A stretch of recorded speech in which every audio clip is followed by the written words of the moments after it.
Eu queria que vocês imaginassem 3 ou 4 crianças de uns 8, 9 anos, por aí, conversando.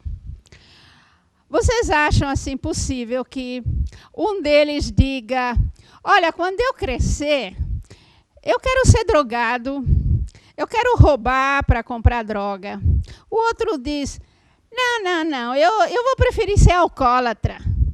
É muito melhor pegar um carro e sair dirigindo alcoolizado, matar uma meia dúzia de pessoas. Eu acho muito mais legal isso. Aí o outro diz: não, eu acho que eu vou pegar AIDS. Bate mais comigo. Eu vou pegar AIDS e tal e vou enfrentar isso e tal. Acho mais legal. Vocês acham possível isso? Ninguém planeja o mal, nesse sentido. Ninguém pensa na própria vida, diz: eu vou ser um fracassado na vida, vou ser fracassado, essa é a minha escolha, eu quero ser um fracassado. Não.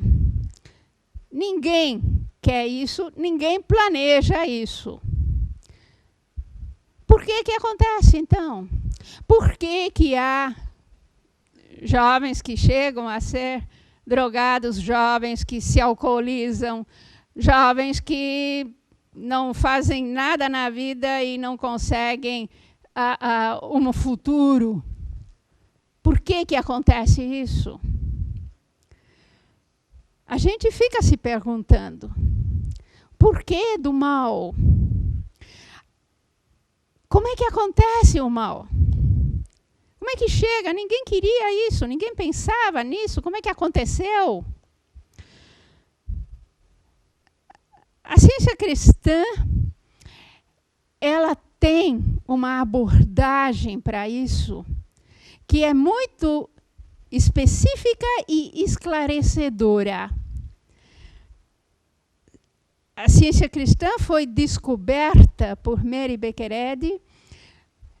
Essa senhora, ela estudava a Bíblia muito a fundo e ela descobriu nas obras e nos ensinamentos de Jesus muitas respostas para o nosso questionamento, para as nossas dúvidas.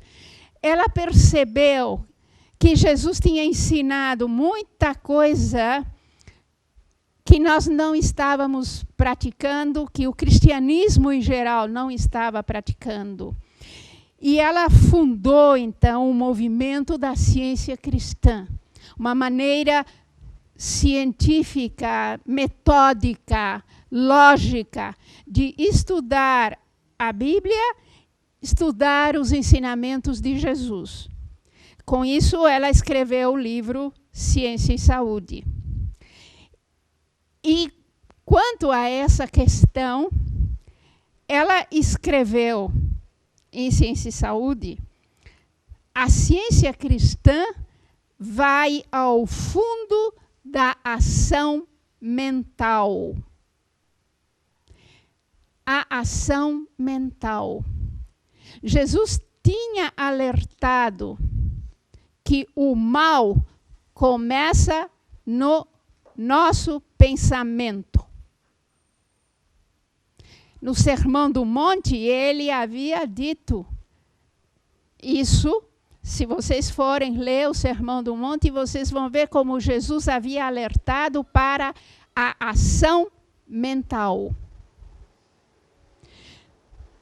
E a ciência cristã vai a fundo dessa ação mental.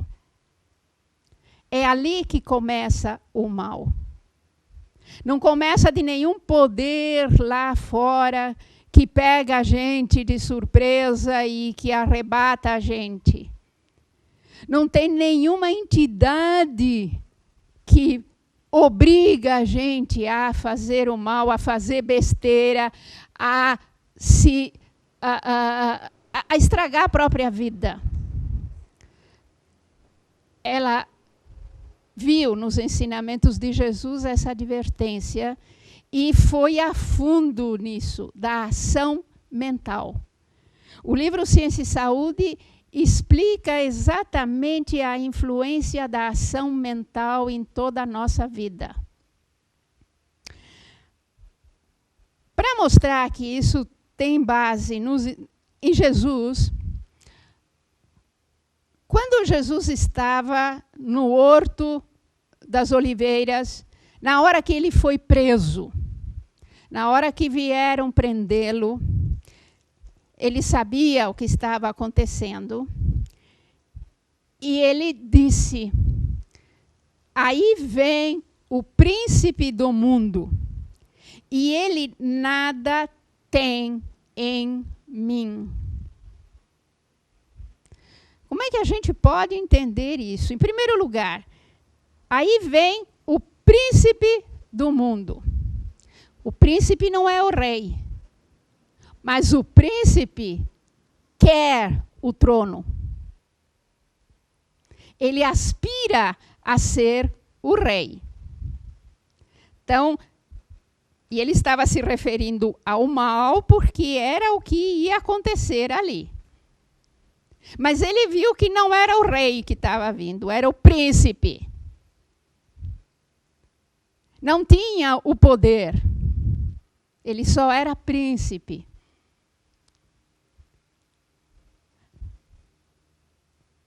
E nós podemos impedir que ele se torne rei. E ele disse algo mais. E ele nada tem em mim. Eu fiquei pensando muito no que significa isso. Ele nada tem em mim. Lógico, é uma tradução. A gente, às vezes, na Bíblia tem coisas que a gente não entende logo de cara, porque foram traduzidas de uma linguagem que é de outro idioma. Mas a gente pode entender disso. Ele não tem onde se apegar em mim.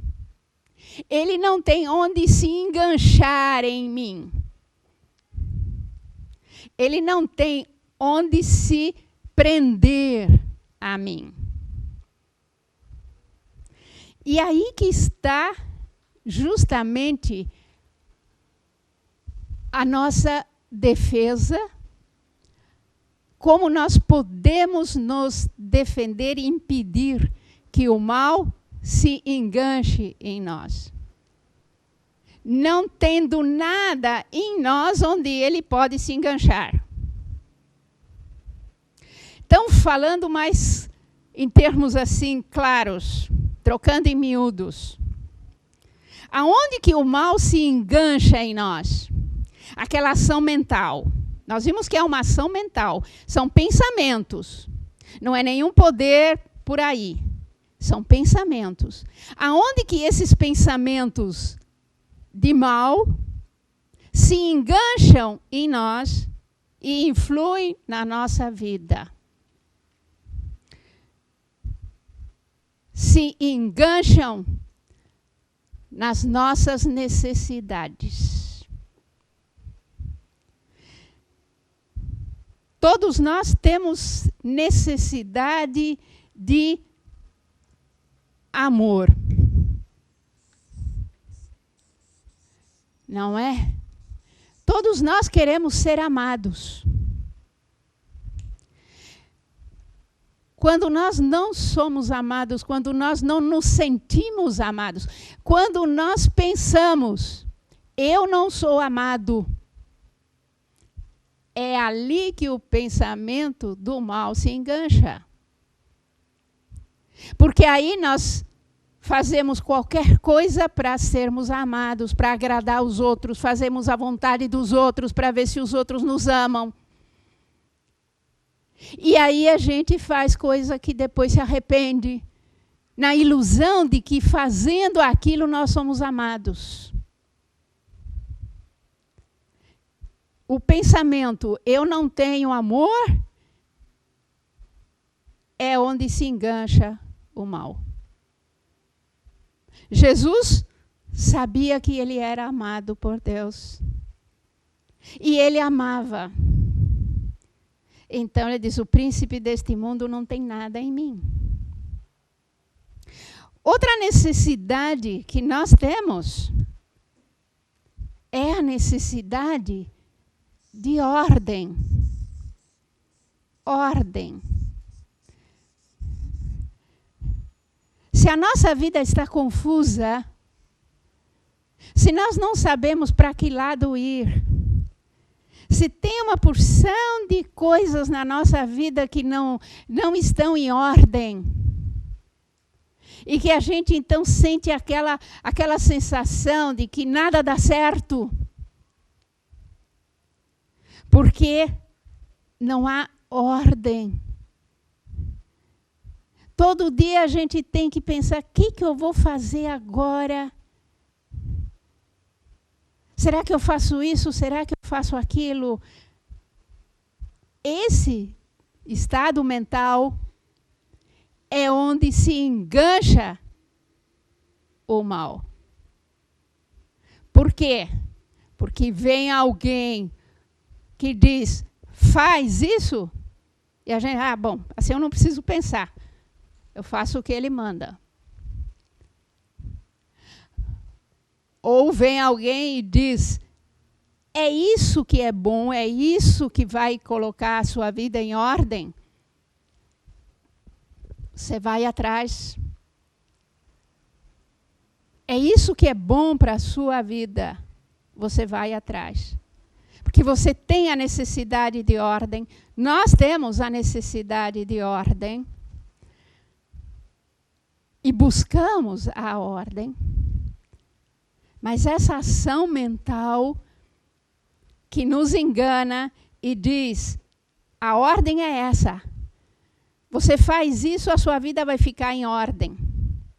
A sua vida vai ser solucionada. Aí ali é que o mal se engancha. Ali a gente faz alguma coisa que depois se arrepende. Por quê? Porque buscamos uma ordem onde ela não está. A ordem nós temos em Deus, no princípio. O amor nós temos em Deus, que é amor. A ordem nós temos em Deus, que é princípio. Princípio, que criou tudo em ordem, que nos criou como parte dessa ordem. Quando nós buscamos a ordem em Deus, no princípio, sabemos que se no momento estamos confusos, no momento nós não sabemos o que fazer, se no momento parece que as coisas estão erradas, e a gente se lembra, não, Deus é princípio.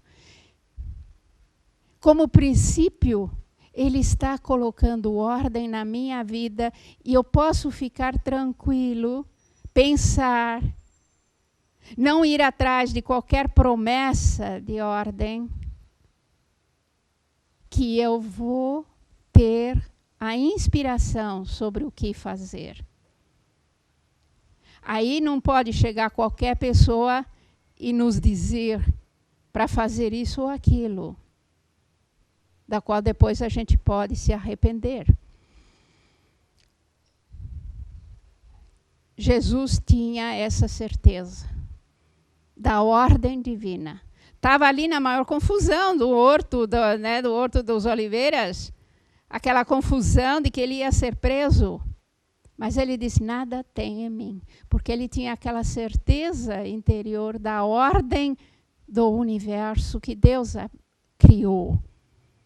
E que ele era parte desse universo. E nesse universo tudo está em ordem. E nós podemos ter essa mesma certeza. E por falar em certeza, é outra necessidade que nós temos. É a necessidade de certezas. Certezas.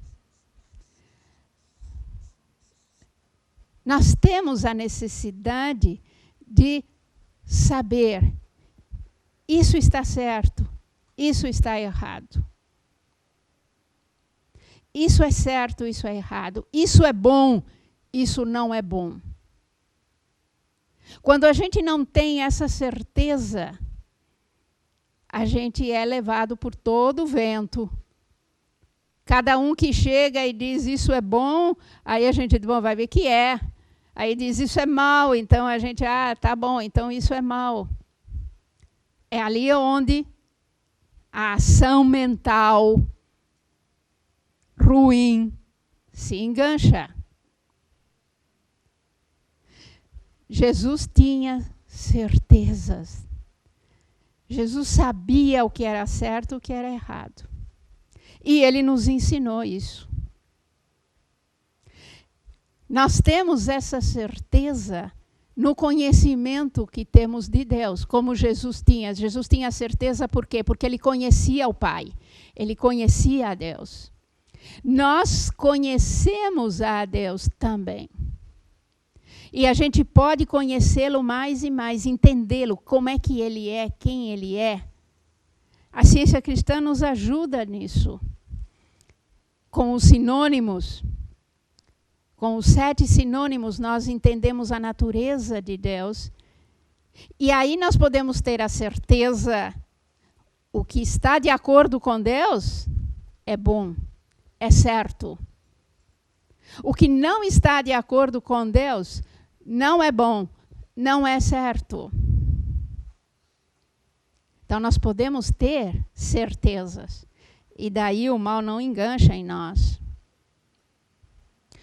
Outra necessidade que todos nós temos é a necessidade de um propósito. Um propósito. Por quê? Por que viver? Por que estudar? Por que trabalhar?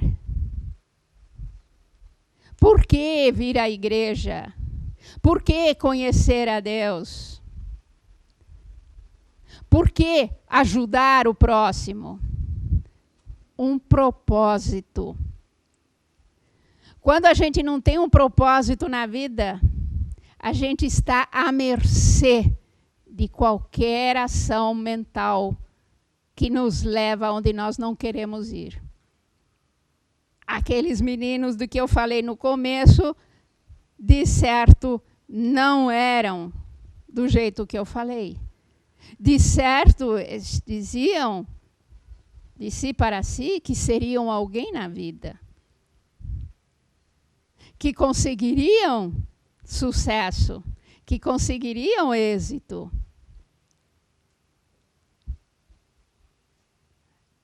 Onde nós queremos ir, o propósito que nós queremos ter, deve ser fundamentado na verdade divina, na realidade divina, no nosso verdadeiro eu. O eu de cada um de nós, aquele eu que Deus criou, tem um propósito. Deus não criou ninguém à toa, não criou ninguém para ficar sem propósito. Cada um de nós tem um propósito. E como é um propósito dado por Deus, é um propósito bom. É um propósito bom. Nós podemos ter isso em mente. Eu tenho um propósito. É para isso que eu estudo, é para isso que eu vou à igreja, é para isso que eu trabalho. É para isso que eu ajudo o meu próximo. Jesus tinha um propósito. E por isso que ele podia dizer, aí vem o príncipe deste mundo, mas ele nada tem em mim. Essa ação mental é uma ação que a senhora Ed chama de ocultismo. Ocultismo. Ela fala de que de agentes mentais ativos, embora invisíveis. Então, não é ocultismo porque é misterioso. É ocultismo porque é oculto. A gente não está vendo. A gente não percebe. Quando percebe, já é tarde. se a gente não estiver alerta. São justamente aqueles agentes mentais que se engancham nas nossas necessidades, quando essas necessidades não são fundadas, trabalhadas na nossa mente. Por isso, o mal não é uma força, não é uma entidade. São agentes mentais, ativos. Ativos que trabalham no nosso pensamento se a gente deixa, se a gente tem onde eles se engancharem. Por isso nós temos que trabalhar nesses aspectos. E talvez vocês possam até aumentar esses aspectos. Estar alerta, sente uma insatisfação. Qual é a necessidade que precisa ser preenchida? Quando a gente tem uma insatisfação, é onde é o alerta. Alguma necessidade não está sendo atendida. Qual é essa necessidade? E aí, é Deus que atende essa necessidade. Não é fulano, ciclano, beltrano. É Deus. E é assim que nós trabalhamos as nossas necessidades. Vocês podem ter exemplos de como esses agentes mentais, que a gente não vê, que são ocultos. Ou melhor,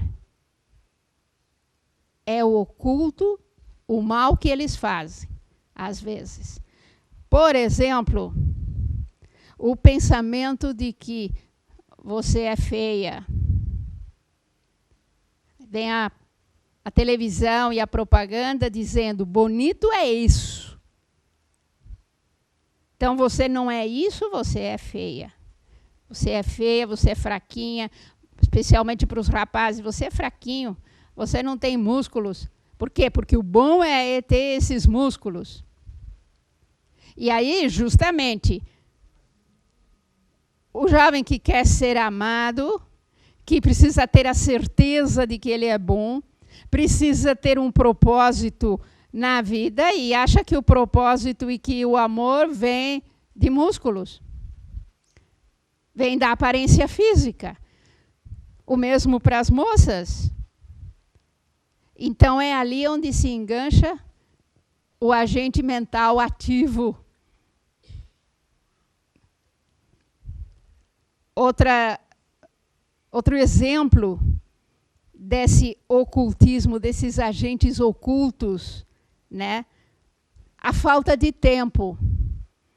A falta de tempo. Não dá tempo de eu pensar no meu propósito. Não dá tempo de eu fundamentar certezas espirituais. Eu tenho que correr para cá, para lá, eu tenho horário para tudo, tá? Minha agenda está super cheia. Não tenho tempo de pensar em amar o próximo. Não tenho tempo de pensar que eu sou amada por Deus. A falta de tempo, essa mania de encher nosso tempo com muita coisa e não ter o tempo de parar e pensar. E pensar. Aí, esse mania de falta de tempo é o agente mental oculto que depois se engancha nessas necessidades. O divertimento também. O divertimento, essa necessidade de buscar divertimento a toda hora, de se anestesiar com o divertimento. Não é errado se divertir, não é errado ter festas, não é errado ter o lazer. Não, não é errado. O que é errado é buscar no divertimento essas coisas. Se você busca no divertimento o amor, Se você busca no divertimento colocar a ordem na sua vida, se busca no divertimento um propósito de vida, aí é justamente o ocultismo, esse agente mental oculto que prejudica, que nos leva onde nós não queremos ir. Outra coisa que a gente tem que ver de agente mental oculto e nocivo são os modelos, os falsos modelos. Quer dizer, quem é o nosso modelo? O que é que nós pensamos? Quem é que nós pensamos, bom, eu gostaria de ser como ele? Se o nosso modelo é o artista tal e tal, porque ele ganha um monte de dinheiro, ou o jogador de futebol tal e tal, porque ele ganha um monte de dinheiro, aí é um agente mental que vai prejudicar a nossa vida. Esse pensamento, esses falsos modelos.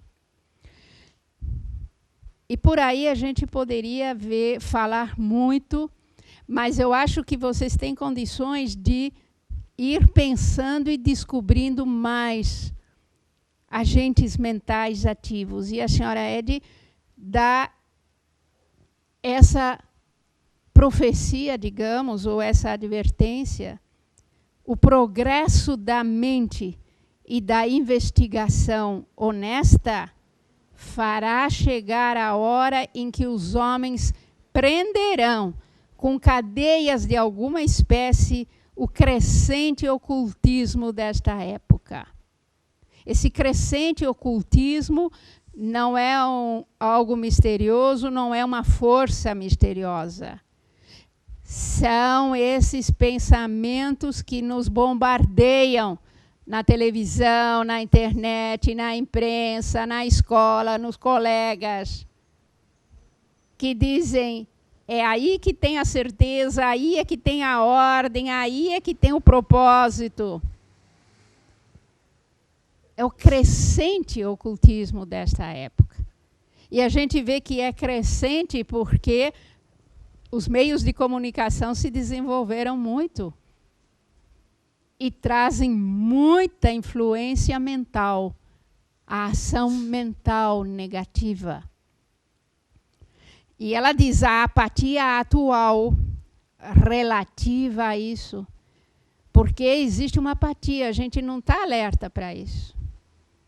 A gente não detecta que esses agentes mentais são perigosos. A gente só vê o resultado nas notícias dos jornais. Os jovens bebendo sempre mais, os jovens, o problema das drogas, a gente só vê o resultado. A gente vê tanta coisa negativa, né? Como os assassinatos nas escolas, como a insegurança nas escolas, a bandidagem, etc. A gente vê o resultado. Mas a gente está apático às causas disso. E as causas são os agentes mentais. E nós temos que nos sacudir dessa apatia. E fazer frente a esses agentes mentais ativos, embora invisíveis.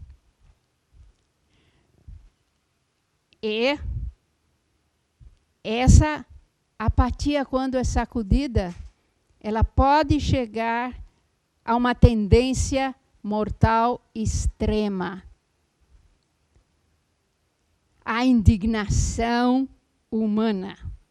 Pois a um extremo sucede outro.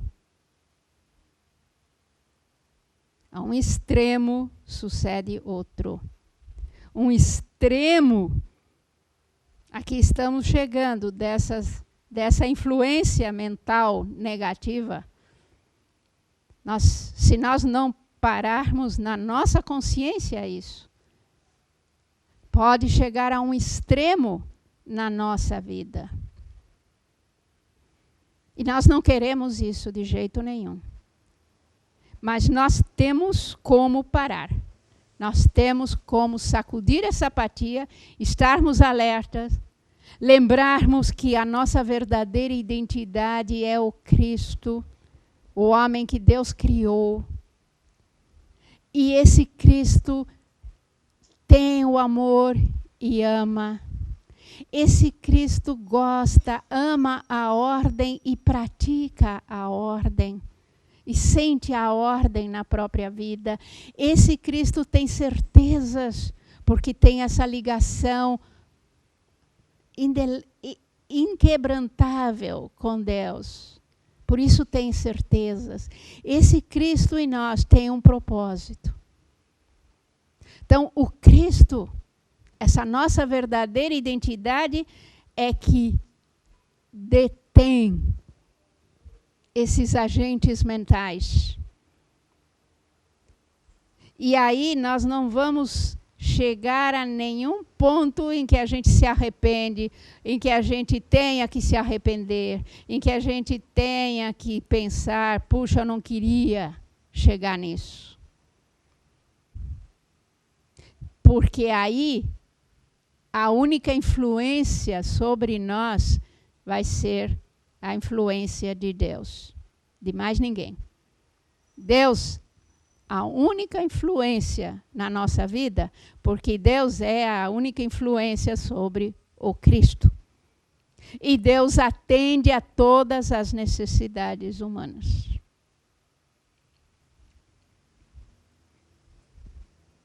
Essa é a mensagem que eu queria dar para vocês hoje. Muito obrigado.